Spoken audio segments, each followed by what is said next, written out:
Welcome to the closing ceremonies for the Sturgeon City Institutes, for our Public Safety Institute, our New Generation Leaders, and our Science Academy. To the parents, we are privileged to have been trusted with your students.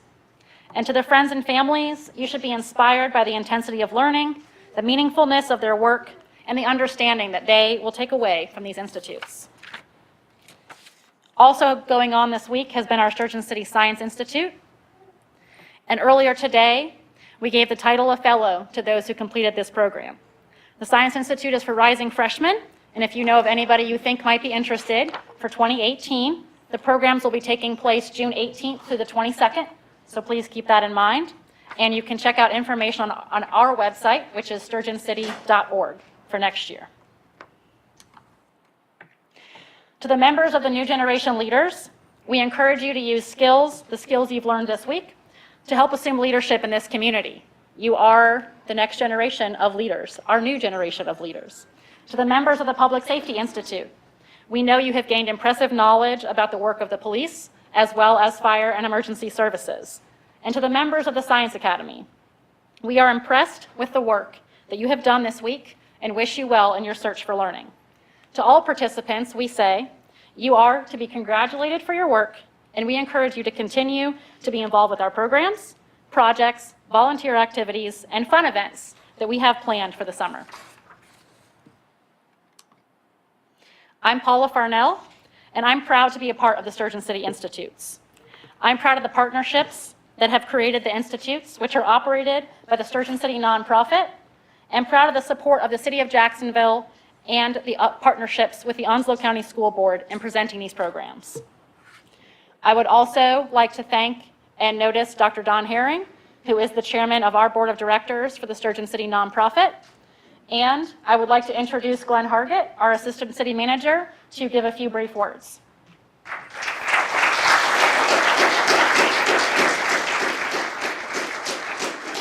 Good day. Thank you all very much for being here. And on behalf of the mayor and the city council, we thank you for your participation, people who have been involved in this, and for parents, as mentioned, for letting us have the trust of your children with us during this time.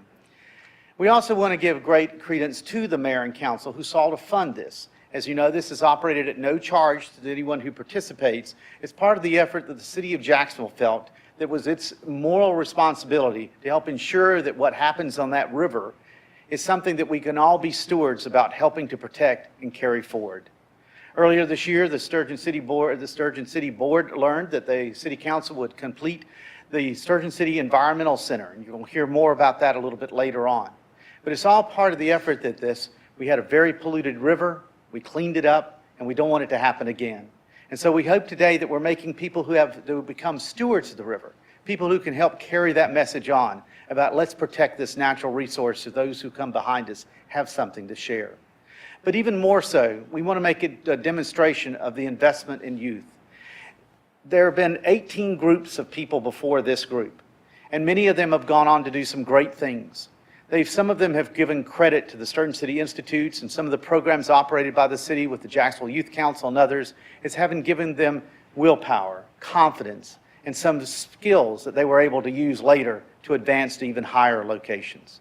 So we hope that in this group, the true measure of its success is what they will do in the communities in which we hope would be ours, but if not, in whatever communities they go to, that they help to improve that. So again, on behalf of the mayor and council of the city of Jacksonville, thank you, and thank you for your participation.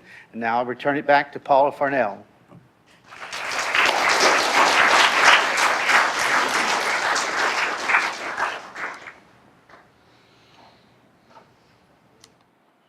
Just a brief reminder that we're all here as a result of a vision that Jacksonville can be a better place, a commitment by the elected leaders of our city, and a desire to inspire young people like yourselves to return to our community or to stay here after their education. For 40 years, the city and others discharged wastewater into the New River. And in 1995, some 23 million gallons of untreated hog waste were spilled into the New River. And it was feared by many scientists that there would be massive fish kills and massive devastation. And that didn't happen. And that was the wake-up call that made us realize that the river was already dead. There was no life there to destroy. And so this served to remind us and wake us up, and the city and the concerned citizens came forward that we wanted to take our river back, wanted to take responsibility for the actions that had helped, or not helped, but had caused the degradation to the river, and be able to take pride in our river and our community once again. And so fortunately, the city leaders had already had plans in the works to build an environmentally friendly wastewater treatment plant that actually uses treated wastewater to sustain a tree farm. And in 1998, the former wastewater treatment plant that Sturgeon City operates out of was closed. And the words moral obligation were used by the city leaders when they pledged to help clean up Wilson Bay, using oysters, aeration units, restored wetlands, and stormwater mitigation. The project was a wonderful success. And during the first of these institutes, 19 years ago, a student actually found the first signs of life back in the bay and the river as a result of the work that was done. And now the council has committed, as Glenn mentioned, to making the Sturgeon City Environmental Education Center a reality. And we will talk some more about that later in this presentation. Such is the stewardship and connection that Sturgeon City brings to our community, that for many years there were actions that degraded our river, and that there was community action that called to restore the river, and that we must never forget what has occurred so that it will not occur again. These institutes carry forth the promise of stewardship, education of our community, and action in preparing young people for leadership.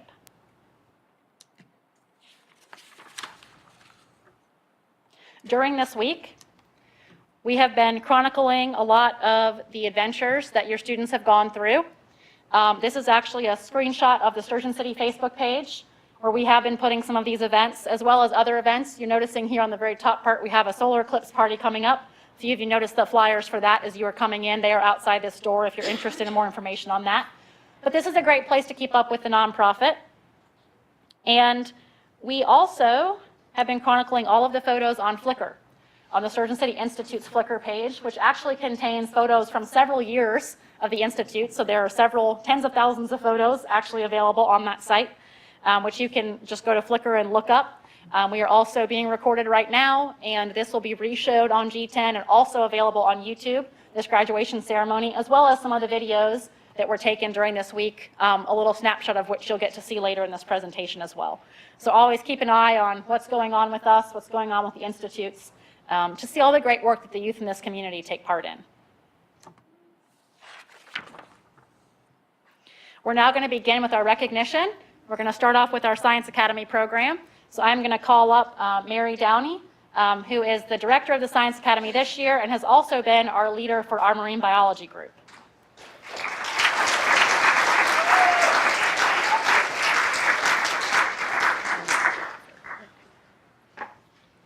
Good afternoon. I've had a great pleasure of working with 14 young people this week, the participants in the Marine Science Academy.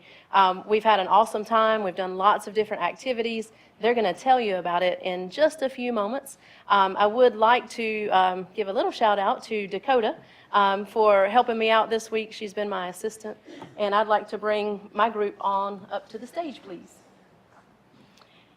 I can't remember which year this is for me. Over the past 15 years or so, I've worked at several of the Sturgeon City Institutes. But I have to say, and I don't say this every year, guys, that this has been my favorite. This group of young people have come together, they've worked together, so many positive personalities, and have been willing to learn anything that I threw at them this week. They would like to introduce themselves, and then we have a little presentation for you. Hi, my name is Evangeline Padilla. I really liked all these people from different schools and getting to meet them and to do all these service projects and other activities with them, and it was really fun. Hi, my name is Azalea Niguez. This is my second year here at the Sturgeon City Institutes. The favorite moment here at the Marine Biology Academy was the second day where we waded in the wetlands and there was mud and I got stuck. And someone had to help me get unstuck, Dakota. And, well, that was my favorite day. Hi, my name is Andrew Huntington. This is my first year with the Sturgeon City Institutes. And one of my favorite things, even though there was many things we did as a group, and we all got along really great, and we formed this really great relationship with each other, canoeing. Definitely my favorite. Couple groups fell over. but we helped pick up trash, and it's just really rewarding knowing the impact we're making on the community. Hey, I'm Taylor Rutter. This is my third year doing the science at Sturgeon City Institutes here. My most memorable experience was Wednesday when we went to Hammocks Beach State Park in Bear Island when we got to walk 6.5 miles looking for sand dollars. That was definitely a lot of fun. Hi, I'm Taylor Scoggin. This is my second year participating in the Sturgeon City Institutes. My favorite event was also going to Hammocks Beach, but the most memorable part for me was the fact that we were in the rain while we were looking for the sand dollars. Hi, my name is Hala Elfi. This is my first year participating at Sturgeon City, and I love it. My memorable day was the second day when we went wading, and it was probably the most reckless thing I've ever done. So. Hi, my name is Cecilia Holson. This is my third year with Sturgeon City Institutes. And something that I learned was the importance of teamwork. It really came in handy when we were canoeing and out in Wilson Bay. Hi, my name is Hannah, and my favorite part of this week was when we went to Hammocks Beach, and me and Christina and Taylor collected sand dollars. Hi, I'm Allison. This is my first year at the Science Academy, and my favorite part was our community service when we were painting the fence and we all started singing Disney. Hi, my name is Samantha Yates. This is my second year at the Sturgeon City Institutes. My favorite part of this week has been the canoeing when my group fell over. Hi, my name is Ayana Robinson. This is my 5th year with Sturgeon City, so you can imagine how many Sturgeon City shirts I have at home. But my favorite part was when we got to dissect a squid. It was pretty cool. Hi, my name is Christina Freeman, and this is my 5th and final year as a candidate. First of all, I really would like to thank everybody standing beside me because this is the most memorable group I've ever been a part of, and they're amazing. My favorite part was honestly just the camaraderie amongst this group and canoeing too. And now please turn to watch our video that we created to review our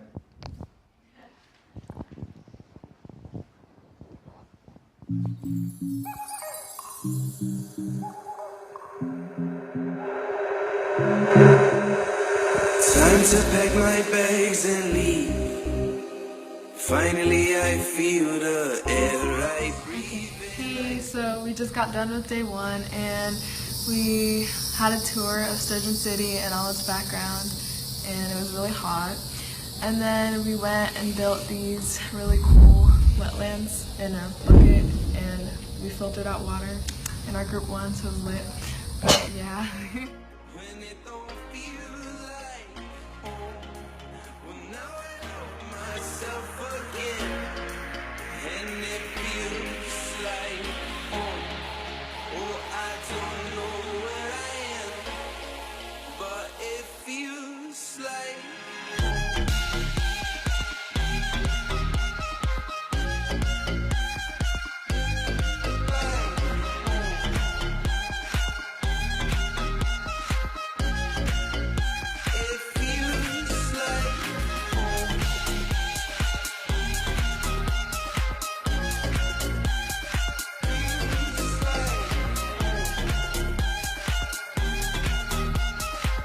Alright, so today we went into the marsh and we put on our waders and, you know, we got a little down and dirty. I fell. And then we also came back and we built sand dunes to kind of show the importance of wind erosion on our sand dunes and how important they are to protect our beaches. Yeah. Woo-hoo!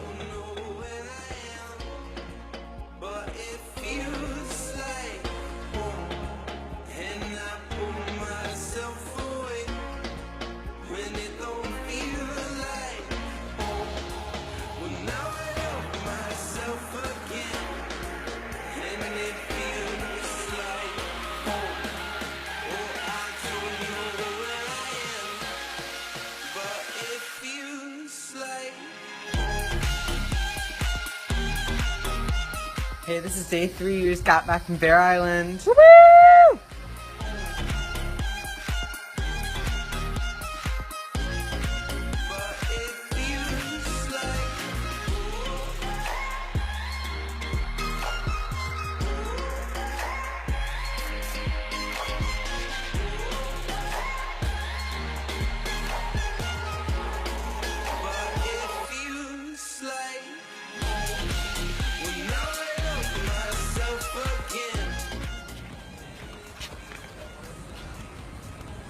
Oh no, I can't carry something. I can't carry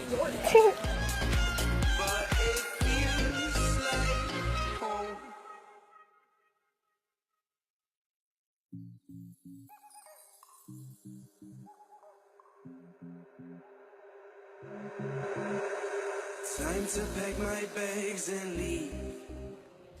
Finally I feel the air I breathe in. I can sit down before the light of me.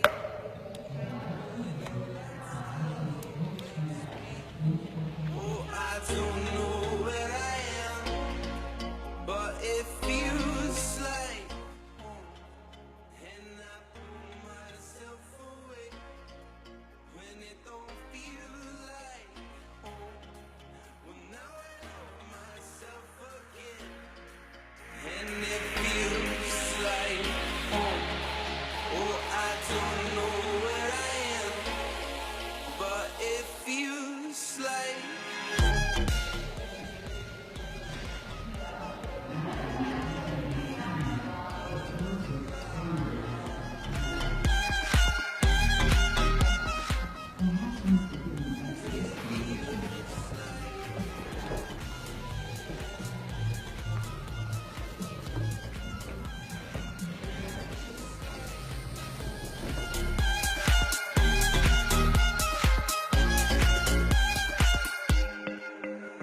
It's time to be a man and leave. I'll leave your safe grounds to find some distance higher. My life. Staying home a lot more.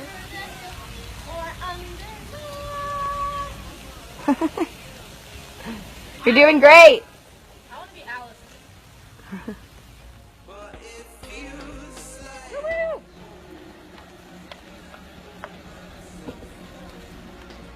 when it don't feel like It's not like, hey, hey, hey.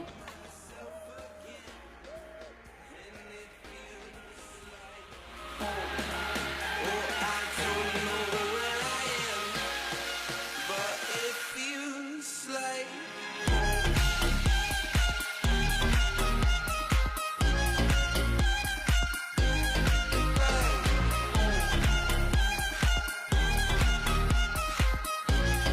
but it feels like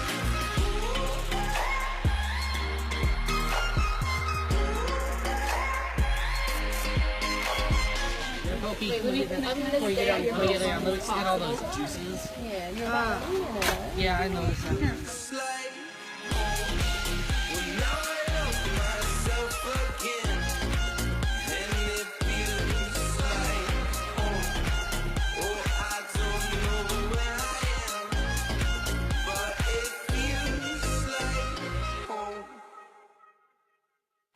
This is day 4, and today we did. So today we started out with canoeing in the Wilson Bay.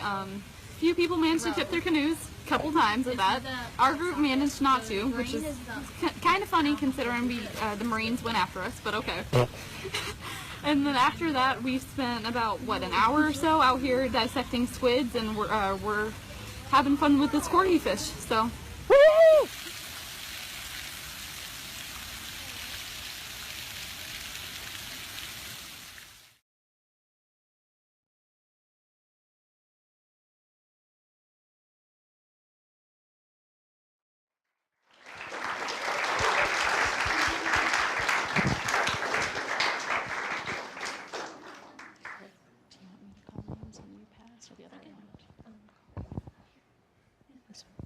All right, now I would like to present my participants with their certificates this year. Again, it's been a pleasure. You could see from the video, we had a great time, did a multitude of activities. I hope they've had a good time. I certainly have. First, we have Allison Cohen. And then Hala El Alfi. Christina Freeman. Cecilia Holson. Azalea Iniguez, Hannah Jones, Evangeline Padilla, Seth Rutlinger, Ayana Robinson, Taylor Rudder, Taylor Scoggin, Samantha Yates, and she's finding Andrew Huntington. Awesome. Thank y'all.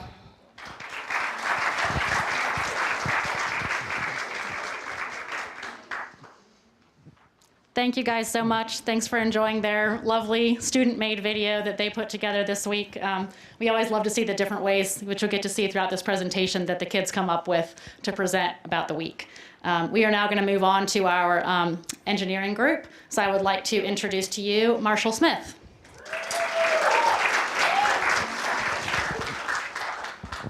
Thanks. Hi, ladies and gentlemen. My name is Marshall Smith, and I am an Onslow County engineering teacher. I teach at White Oak High School.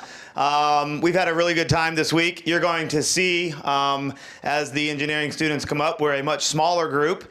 And what we worked on was a little bit less diverse, meaning where the marine biology group did a lot of different little projects, we concentrated all of our efforts into a single creation. And if you guys want to come on up. So our young people are going to tell you about this creation and everything that we did this week. I've really enjoyed working with this particular group. Engineering students are a little bit different, which you'll see. And they'll tell you a little about this, but on the very first day, I wasn't sure they were going to speak to each other. They all went off in their own little corners and started cutting and building and making. And over the course of several days, they learned how to collaborate, and they really come up with something cool. So having said that, I'm going to leave it to them. And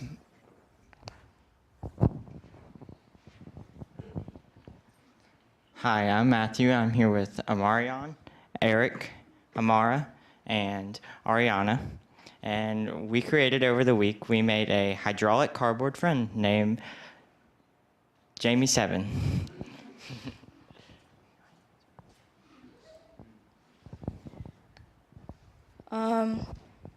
On day one, we start building the arms. We watched a video on how to build a hydraulic arm out of cardboard, syringes, and like not liquid, but water to control it.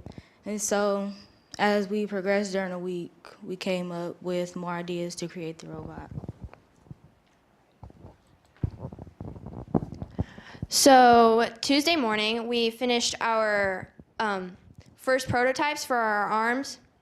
We still had about the rest of the week left, so we decided to take it a step further, and that is when the first idea for Jamie 7 began. So the second half of the second day, we had this idea to make a head and attach the arms to a torso of a robot. So that's when we started working on designs for the head and started putting the arms on the torso of the robot. So by the end of day 2, as you can see on the board, we had completed the body, attached the head and the arms to the robot. But then as you see at the beginning of day 3, we realized the arms had started sagging overnight and the supports weren't strong enough. So in the first picture you see, we completely took apart the robot and redid the bases using stronger materials and reworked any minor kinks and flaws. And by the end of that day, we had finished the robot, creating a much better version than what we had the previous day, and we're beginning to work on finalizing the hydraulic tubing in the back and the aesthetics on the front. Also, right here, that shows the masterboard we have behind here, where it has all the different tubings for both arms and the head, and then on the front. And we were working on this part at the exact same time. So, like they said earlier, the first day, none of us talked to each other. Like, we asked each other for a few materials occasionally, but none of us really knew each other. We all come from different schools, and most of us have never seen each other all in our lives. But at the end, we were all working on the same project in one small area, simultaneously working 2 different aspects to create our final goal.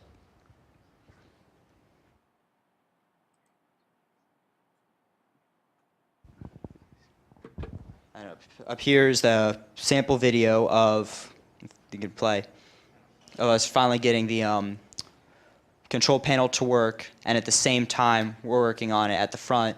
This is all of us working together in order to finalize Jamie 7. And this was towards the end of our third day.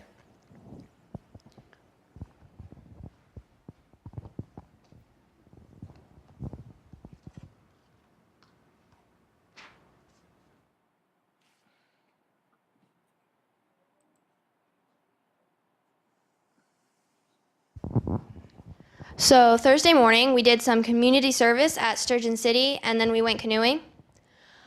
After lunch, we came back and we finished Jamie 7, and finally, we had our final product. It took a lot of editing, rebuilding, a lot of design modifications. We still probably make her better. But this is Jamie 7.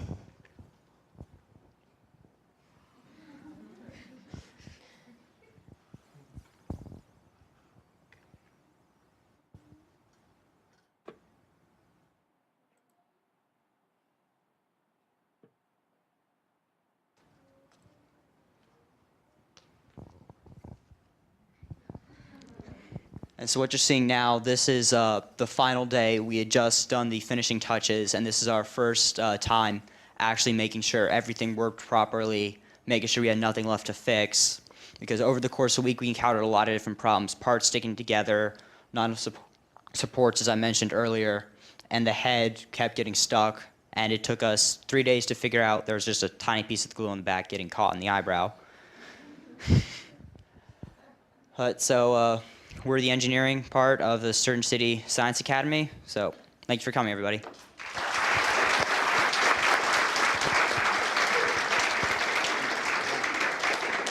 We should probably put this back. All right, so here we have some your completion certificates. Matthew Hardison.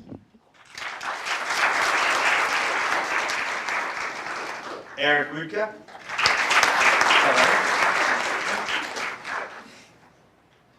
Amarion Lindsay.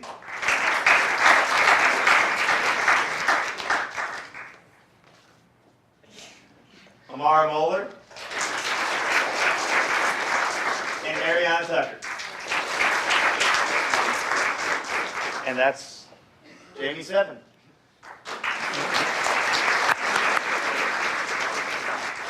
Just leave it there.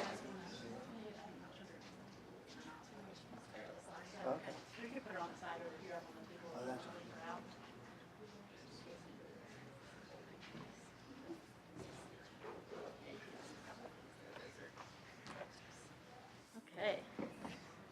Well, thank you guys. It's really neat to get to see how obviously they got a real taste of what engineering is like. You know, trial and error, you've got to build the pieces, you've got to figure out how it works, and in the end it took teamwork. And interesting to find out that it was one small piece, you know, that was holding everything back. But that's often how it goes. You end up taking it apart 6, 7, 10, 8 times until you figure out what was wrong. So that was great, guys. Thank you. Now we are going to go on to our new generation leaders. And this is a team that's worked together this week to learn about leadership, learn about the city. And as we mentioned, you know, part of this week is about training those folks that might be the next leaders for this community. So I'd like to welcome Hannah Hill, the director for the New Generation Leaders.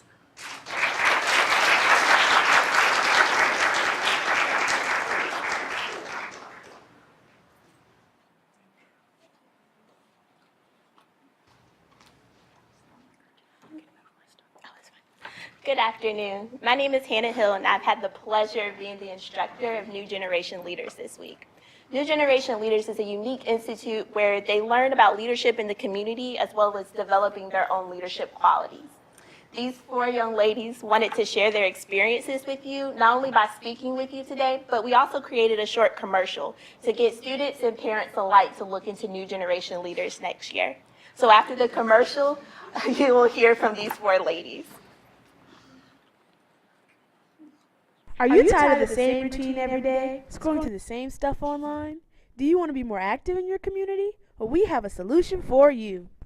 Come and join Sturgeon City's New Generation Leaders, where you can learn the qualities of being a good leader through volunteer work, team building exercises, networking, activities, and learning about our community. I thought my child would never go outside again. Thanks, Sturgeon City. If you are interested in Sturgeon City, please go to the Sturgeon City website. See you next summer.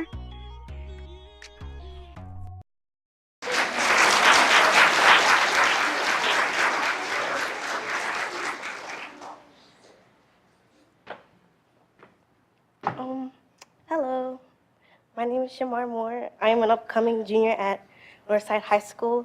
I would like to tell you a few things we have learned about new generation leaders. It's about like becoming a quality, becoming a leader. One of the qualities I learned over the week was the ability to plan. Planning is pretty important. It shows what you would need to do before you do it. An example of planning was a game we called the calculator. We had to work together to figure out how to touch the numbers on the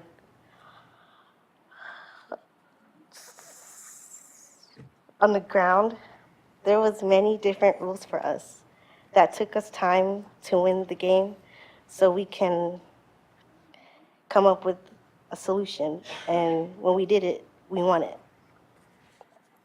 The part of becoming a leader is to understand your team. In the beginning, we were shy and didn't really talk that much, but later on in the day, we started to warm up towards each other. We understood each other because we discussed our likes and dislikes, so we were basically communicating.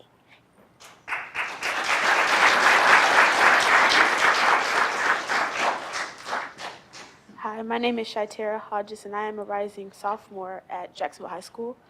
And this week we learned about leadership and having good leadership qualities. One of the leadership qualities that we talked about was communications. It's a good quality to have because being able to communicate with everybody in your group helps you get a better relationship and understand the different types of people in the group.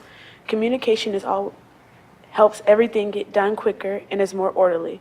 Another leadership quality we talked about was teamwork. It is also a good leadership quality because without communication,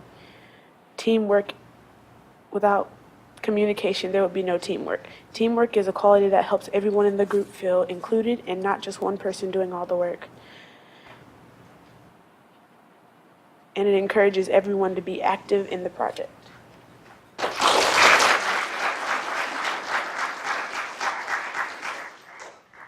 Hello, my name is Jada Briggs, and I am a rising junior at Jacksonville High School. And this week, while attending New Generation Leaders, I improved on 2 leadership qualities, which were relationships and adaptability. Being able to develop relationships with many different people is a very important quality in a leader. You have to be able to form some kind of bond with your group to work efficiently. The first day of the Institute, me and my peers did not work as well as we did the last 4 days. That's because by the second day we formed a bond or friendship that helped us achieve much more. With this bond we formed, we were working together as 4 people together and not 4 people separate. The second quality is adaptability.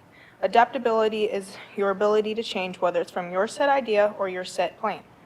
You have to be willing to be flexible with your ideas, especially when working in a group. Your whole group may not fully agree with your idea, or they may have had something else in mind. Knowing that, you have to be willing to take that into consideration and adapt. I learned this through many of the team building activities that we completed throughout the week, where we had to put our brains together and come up with plans to solve our problem. When one didn't work out, we had to scratch that plan and come up with another.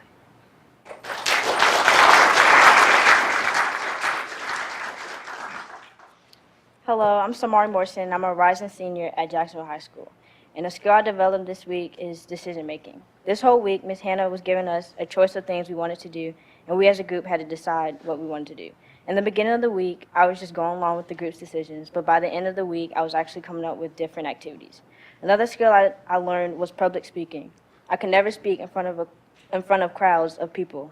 The second day, we did an activity where we had to make a 45-second essay on a would you rather question given to us. We had to present the essay to the group, and we were given feedback on what we need to work on. I also learned the concept SECS, which is smile, eye contact, communicate, and shake. This concept helped with communicating to different business leaders we met this morning. Being in this program helped me open up to talking in front of people and being more comfortable. Thank you for your time, and I now hand it back to Ms. Hannah.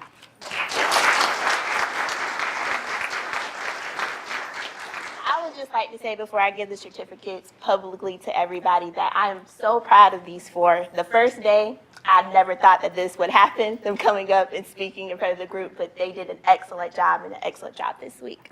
So now we'll give them their certificates. Jada Briggs, Shytara Hodges, Shamar Moore, and Samari Morrison. Thank you all.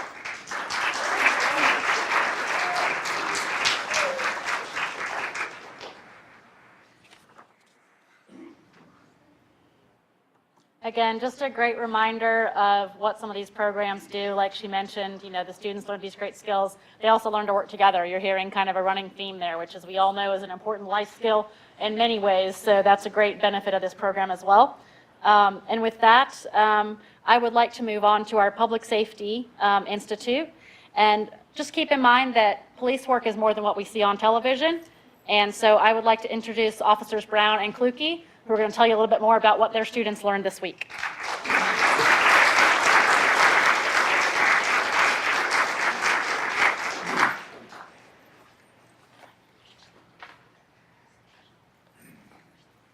All right. So first, this was my first year, Officer Brown and I, first years doing the Public Safety Institute. We took over for Daisy Haywood, who retired. She'd done this for years. We took over. So I can honestly say that this year's group was my best group ever.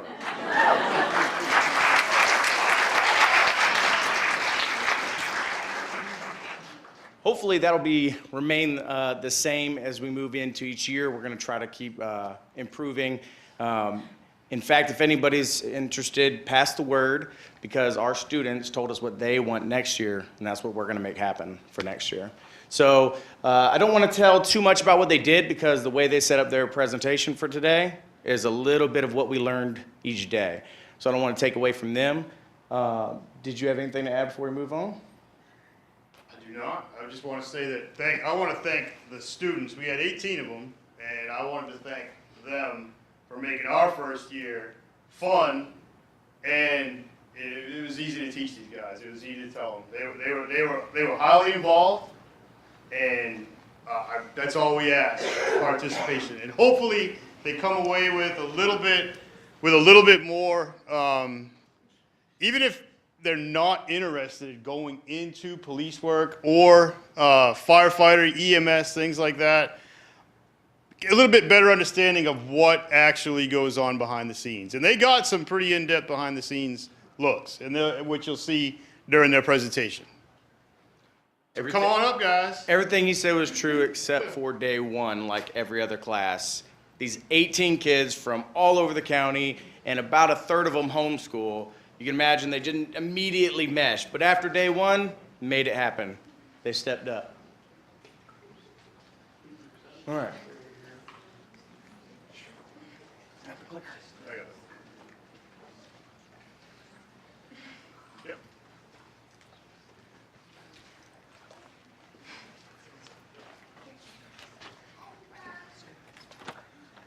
My name is Greg Nielsen, and I'm Chris. I'm Peter. And we have Monday, which we went to the jail. So on Monday we went to the jail, and when we got there we had to turn our phones and cameras because we were not allowed to take any pictures. After we threw all the security protocols, we went to the main control room where they control the lights, doors, cameras, and elevators. After that, we were shown the room where all the criminals were processed, and for the mentally ill and suicidal ones, they had padded rooms so they could not hurt themselves. Next, we were taken to the kitchen where we saw how they make the food, the bags of juice and milk, and also the different colored food trays depending on medical issues and special diets. The next up on our tour was the laundry room. In the laundry room, they have special days to where the inmates can wash their clothes. Sometimes they do whites and sheets. In the jail, they have a room right across from the chapel where inmates meet their attorneys to discuss court dates. And after that, we got to walk into the cell blocks, into each individual cell. And we went into the control room where they control... Oh, yeah, they control the doors for each individual cell block. The inmates, they can buy goods and such, which they gamble on within the cell blocks. And there are always 2 officers in the control room, and whenever there's like an emergency, they're the last ones to leave the building.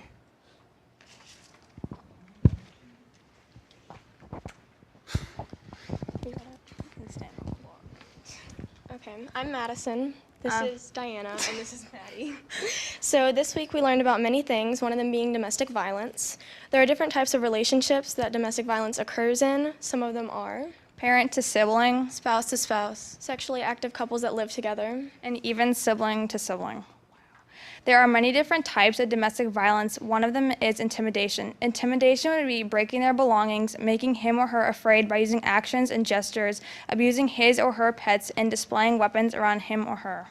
Another one would be emotional abuse, and this would be putting him or her down or insulting him or her. Then there's using isolation, which would be limiting outside involvement and controlling what he or she does.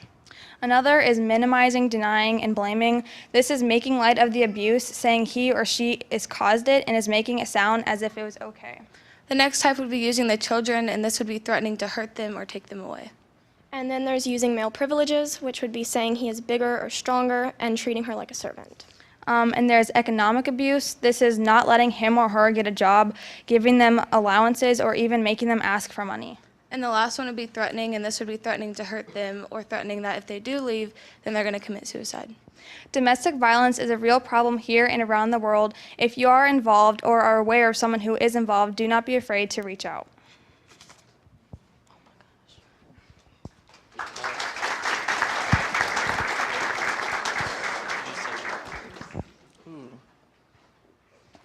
Do you want to stand on the block?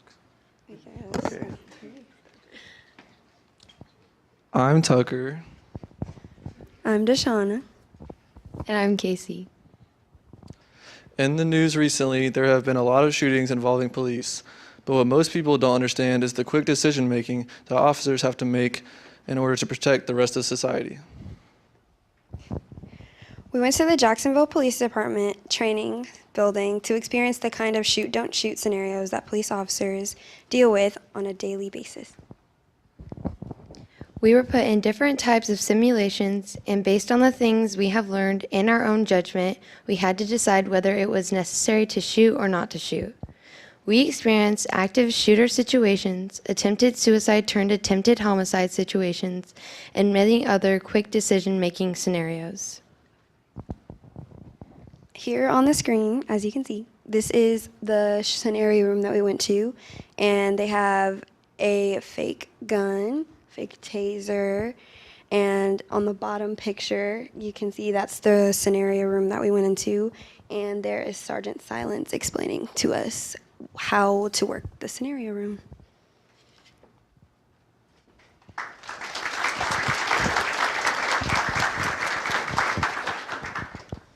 My name's Brandon.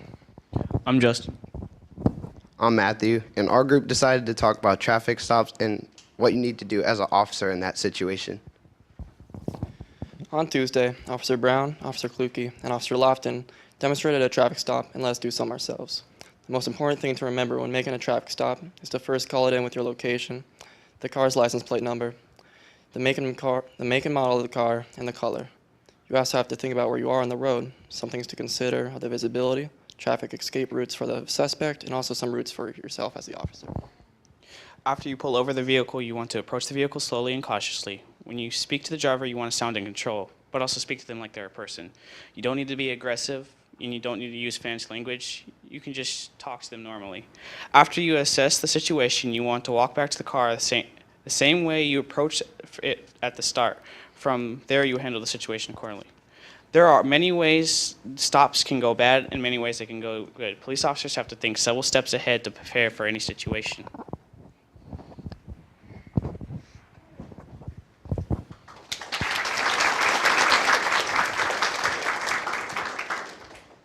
Hi, I'm Gabriel.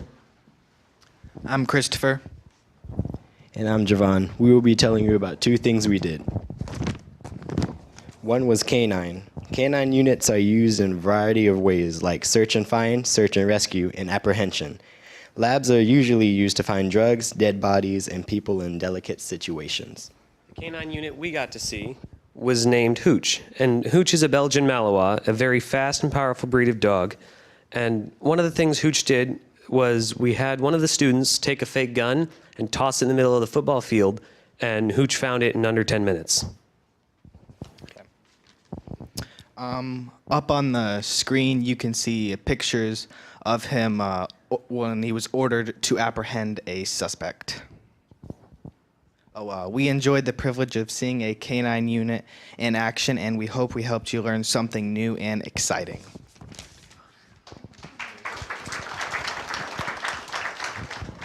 The second thing we did was learning about how to control fires and how many classes there are. There are many classes of fire. These would include Class A, Class B, Class C, Class D, and Class K. Class A would be your normal, like burning of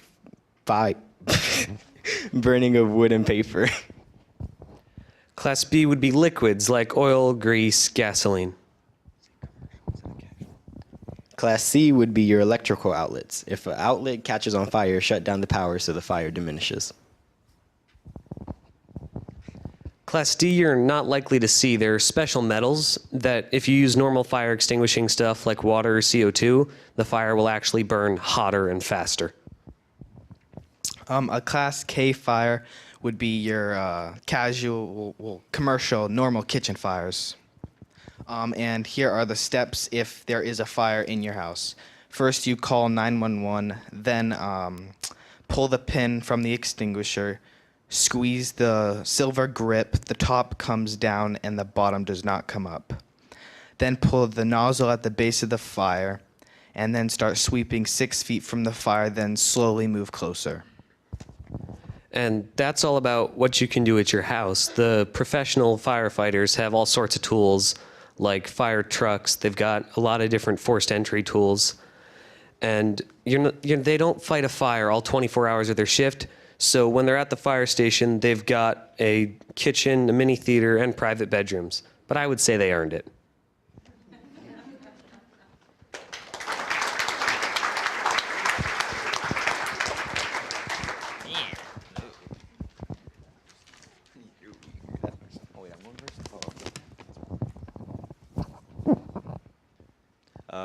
Hello, I'm using this right.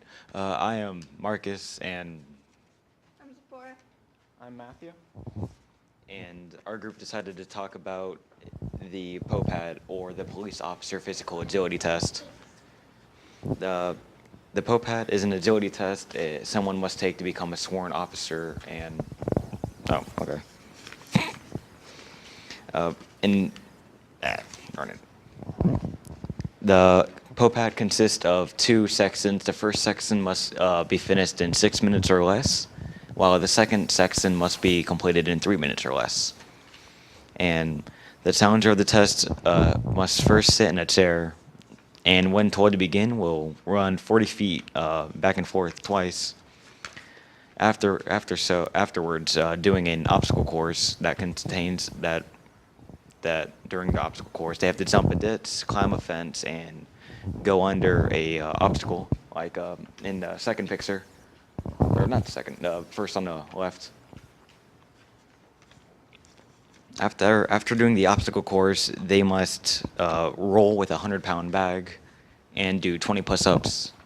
After doing push-ups, they have to roll again with the 100-pound bag. So there's a lot of rolling. But after rolling the second time, they must then do the obstacle course again and go back to rolling.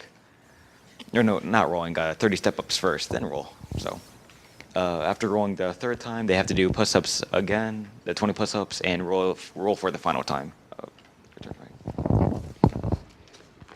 After completing part 1, the person will get a 10-minute break. After the break, part 2 will begin, where the person will do a 40-foot run back and forth twice, do 30 step-ups, run again, and finally drag or carry a 170-pound dummy 25 feet back and forth. Once both parts are finished, in the given time, you are one step closer to being an officer of the law.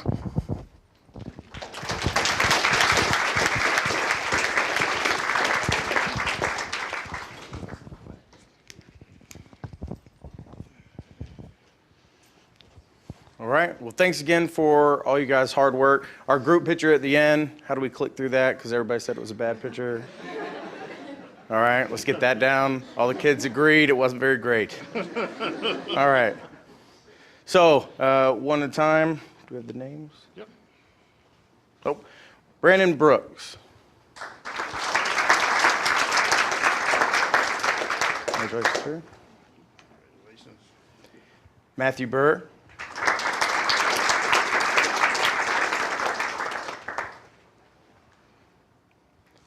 Deshauna Cruz.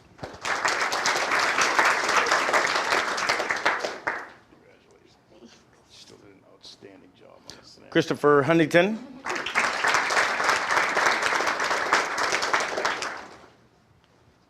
Peter Huntington.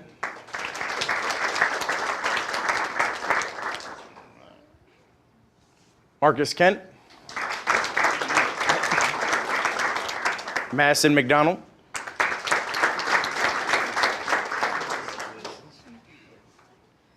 Matthew McMichael.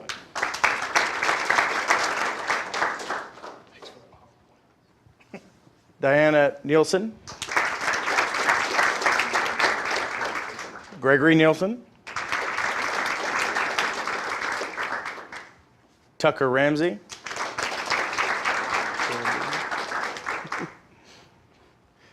Javon Scott.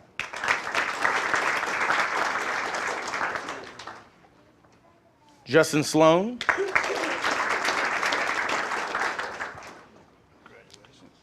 Casey Standard. Masson Thomas. Gabriel Trist.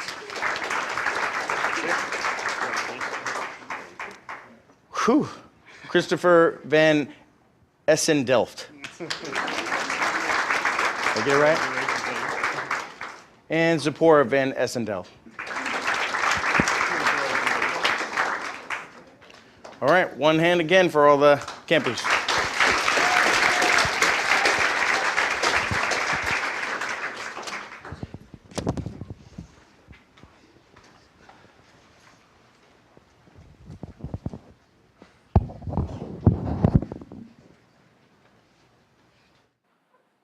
Okay, thank you guys again. Such a great group. I'm going to take a couple minutes here to tell you guys about some of the upcoming things for the future of Sturgeon City. I briefly mentioned earlier that we have been working with City Council on a new building, our Environmental Education Center, which is now moving forward. These are a few conceptual drawings. As I think I briefly mentioned, the architectural documents are actually currently out to bid with contractors, so please keep an eye out in the coming months for more information on this project. This is some of the few floor plans here we'll show you a little bit. So basically, it's about 7,000 more square feet of programming space. And as you see here, it's dividable into 3 separate rooms. So the full capacity is between 450 and 500 people. And then therefore, each of the rooms you can split into, between 100 and 150 people potentially. You'll notice some space on one end for a wet learning lab, so we'll have some capability there. This will be a full technology capable building as well, so we'll be able to do streaming, do videos, have computer access, have presentation access. Here's a little shot for an example of a round table type of event. So this will dual as well as educational programming that we provide as an event space for community events, regional events, be rentable by people for things of that nature. Quick example of what it would look like, chairs only, with kind of your podium in the center at the side of the room there. And this is just an example. We've got a couple photos from some of our past programs up here. And you can see, for example, different layouts that you can use in the different rooms. So there's a lot of capability provided by this building because we do run a slew of other programs. Aside from the Sturgeon City Institutes, which we run this 1 week every summer, Sturgeon City nonprofit runs field trips throughout the school year. We run our own set of summer camps for the kindergarten through 5th grade age group and a couple of middle school camps as well. But now theoretically, you could have, say, the institutes going in one room, and you could have 2 other programs potentially going at the same time to really be able to maximize space. And of course, the building is being built with being an environmentally friendly building in mind. And this is just a quick example of what the outside might potentially look like. Of course, keeping in mind everything is still being designed and finalized, so these are purely conceptual at the moment. This is just an example of kind of looking out from where I showed that sort of wet lab area would be. We're going to have a lot of kind of glass, windows and things built in. So while they'll be doing things inside, you'll kind of feel like you're outside. You'll be able to keep a view of the environment around you. So just an idea here from the top, a shot. It's going to have a nice long kind of lobby area too. So sometimes for your smaller scale event or things like that, or networking or fundraising, you could even have just tables out in kind of the lobby area and have an event that way as well. And also thinking about adaptive reuse of the rest of this wastewater treatment plant facility. That was always the idea with keeping the original facility rather than demolishing those structures.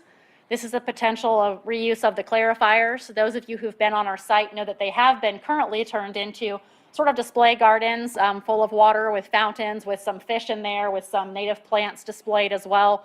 But there may be potential use to use them differently in the future as sort of exhibit space, be able to be walked through almost like a courtyard.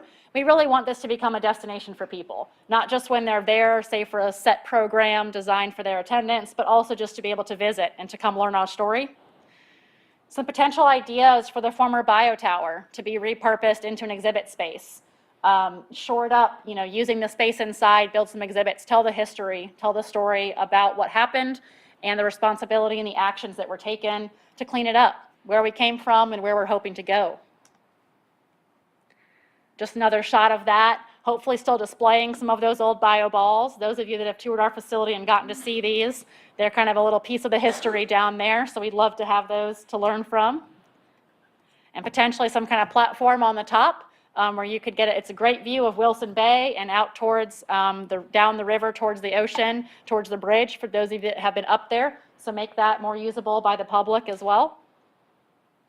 And just a reminder of the great partnership here between the Sturgeon City nonprofit and the City of Jacksonville, also the Jacksonville Tourism Development Authority. This is a picture of some of our students from a past Sturgeon City Institute forming the shape of a sturgeon. I'll tell a little bit more about the story behind the name Sturgeon City here in a second. This was when the nonprofit was handing back our first check to the city. The city helped us receive the funding to make this building a reality, and we take a portion of that, and we are paying that back, and this was handing over of the first check, and the Institute folks that year were able to take part in that.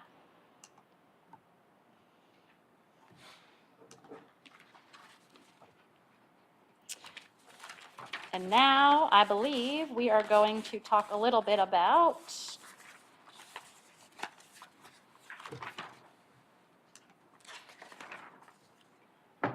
a video that our media team has put together from the week.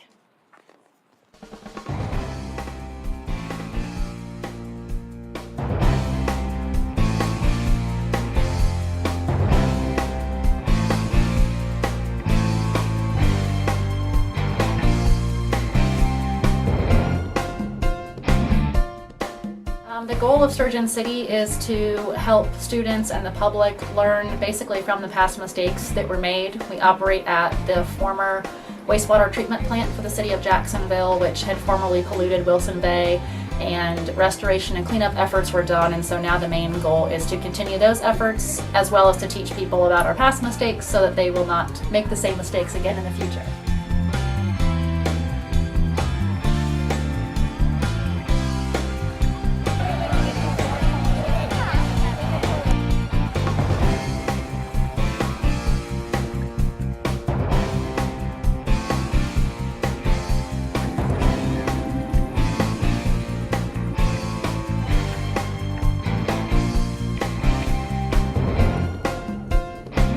That the kids have a good time. I mean, we really do want them to make friends and enjoy themselves. It is their summer break, but it's also about learning, and we want them to be able to learn some of the history of this area, as well as to learn some science, learn about the environment, and really get out there hands-on and hopefully get interested in science.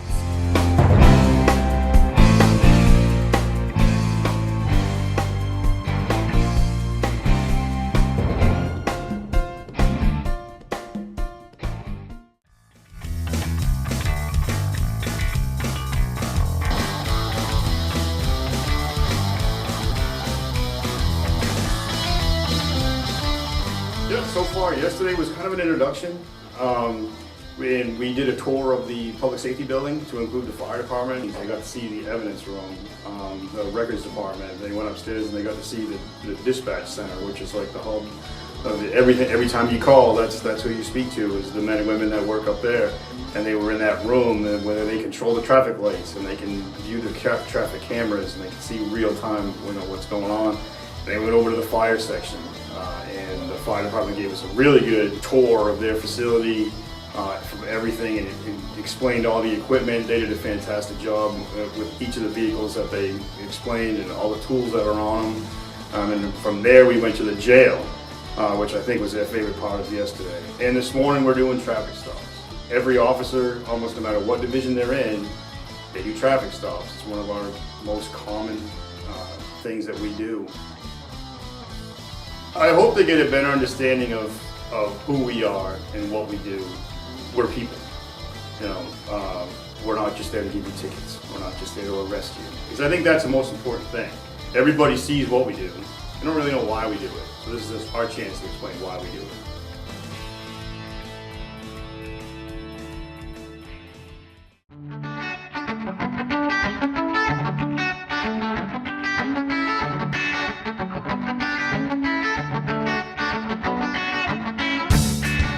Right now we're making a hydraulic powered robot, and it's really fun to learn how to use specific supplies that I probably haven't worked with before, like syringes to power a robot, which is pretty cool.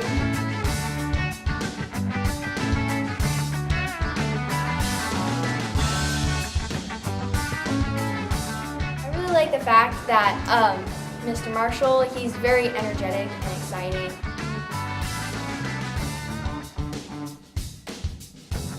I would recommend the Engineering Institute to anyone who wants to learn something, who wants to have fun, who wants to be able to be creative and be there in person.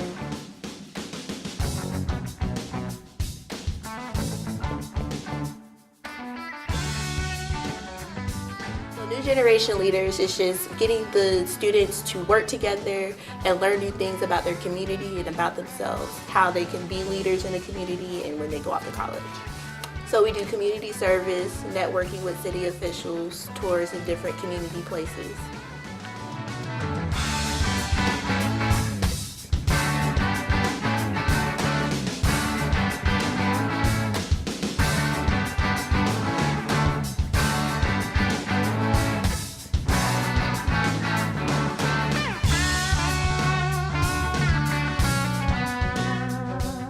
It's always great to see some of the same faces come back. We have a lot of kids that do the program 3, 4, 5 years in a row, depending how long they keep coming back with us. So throughout the past 5 years, I've met many people, and some of them I only see during Sturgeon City, which is a blessing and a curse at the same time because they're such amazing people.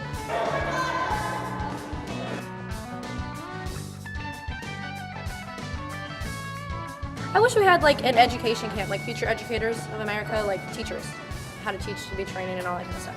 I probably want a new institute to be creative arts, because I'm a big writer, music, art fan.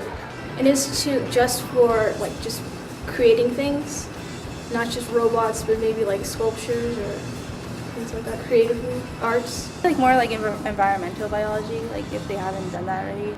I personally am an author, and I look for camps for writing, and I can never find them. I think that would be really cool to be able to have a camp like that.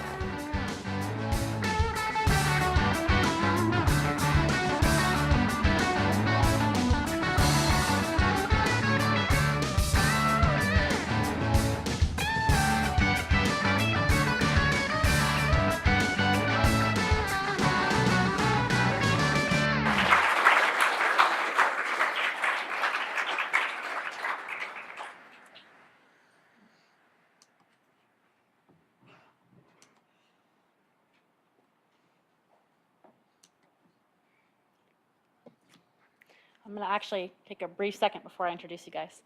So some of you might still be wondering, I mentioned I was going to talk a little bit about why Sturgeon City. A few of you have heard this story.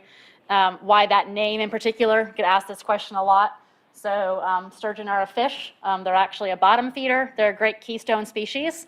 And they look really cool. They still look about the same as they have since prehistoric times, so they're very recognizable. And sturgeon were once prevalent in this area. They used to swim up the New River to spawn, like many other fish in this area do, come up into the estuary and the freshwater to spawn sometimes.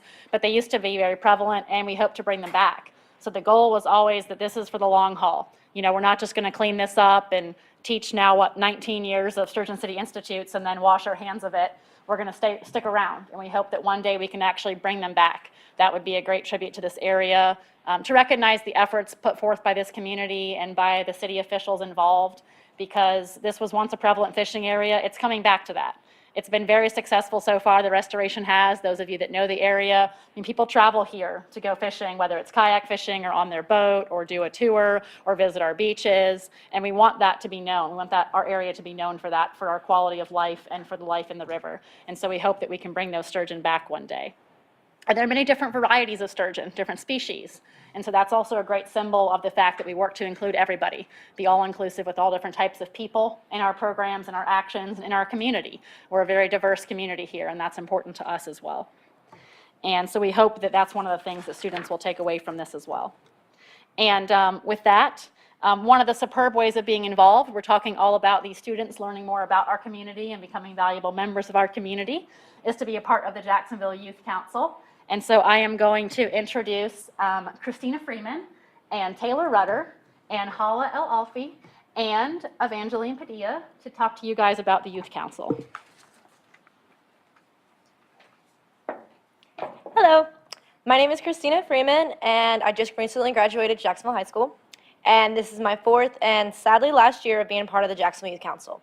Throughout the duration of the past year, I held the recorder chair for JYC. The Jacksonville Youth Council has equipped myself with numerous skills, public speaking even being one of them. This is my last time being a representative of the Jacksonville Youth Council as an officer. However, JYC has instilled a perennial love for my community, as the goal for the council making leaving Jacksonville after education an option, not a requirement. Hey y'all, my name is Taylor Rudder.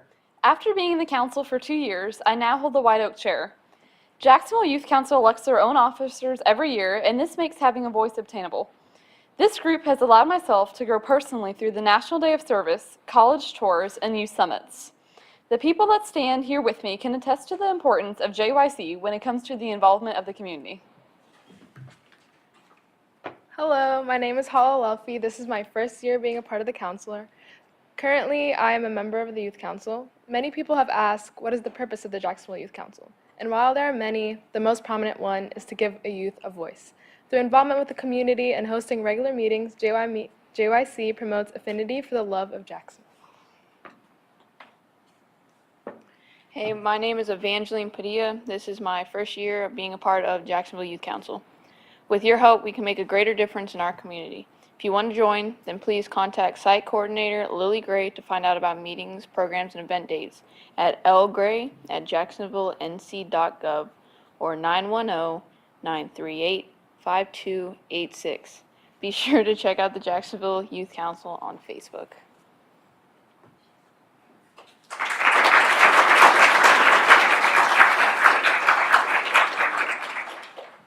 Thank you, ladies. So if anybody in this group is interested in finding out more about how to be a part, they did give you Lily's contact information, but I think current members and other fellow students are a great resource, so please feel free to touch base with one of these ladies at some point if you're interested. And I think you briefly saw a picture go by the Jacksonville Youth Center. Most of you guys were over there this morning for our Business of 4 Hours. That's also a great spot. They do all different kinds of events throughout the year for students, as well as being the host site for the Jacksonville Youth Council. And so with that, it's time that we now close the 2017 institutes. The success of any edition of these institutes is not measured today, but in the future, when these participants assume our roles, and become leaders. And they become good citizens, and they contribute to our community. And it's our hope that they'll join us here in this community. But wherever they go, whatever they become, we know that this community cared about them, and we want them to know that we cared about them. And that they should they should basically take the information they learned from here and make sure they lead wherever they go in their life, and that they become valuable members of whatever community they may join in the future. We encourage the participants to participate in activities that are planned throughout the summer at the Youth Center, as well as through Sturgeon City. And they consider an invitation to be active in the youth council that your fellow students talk to you about, so please touch base with them. And next year, we will mark an anniversary. We will have the 20th running of the Sturgeon City Institutes. That will take place June 18th through the 22nd, so please keep an eye out for information on that through our Sturgeon City website. And we want to just, again, be reminded of the support of our city council members, of our mayor, of the city, of the Onslow County School Systems and School Board that help to make this program a success every year. And so too, 20 years that the schools have been very involved. Those of you that took part this year, we've been at Newbridge every day of this week. Those staff have been working an extra week in their summer for us to have that school available. Many of the staff work an extra week this year to be your leaders and your guides and your programs, and our bus drivers who work with us. Don't forget to thank them as well. So we are very grateful for all of the support staff that we have. And so I hope that next year, some of you will join us again to mark our special 20th year. But with that, we send forth this 19th iteration of the Institutes with hope that they inspire others in following their footsteps and becoming leaders. And therefore, with all the participants acknowledged, with a review of the work of the Institutes, and with documentation made available, I therefore declare the 2017 Sturgeon City Institutes adjourned.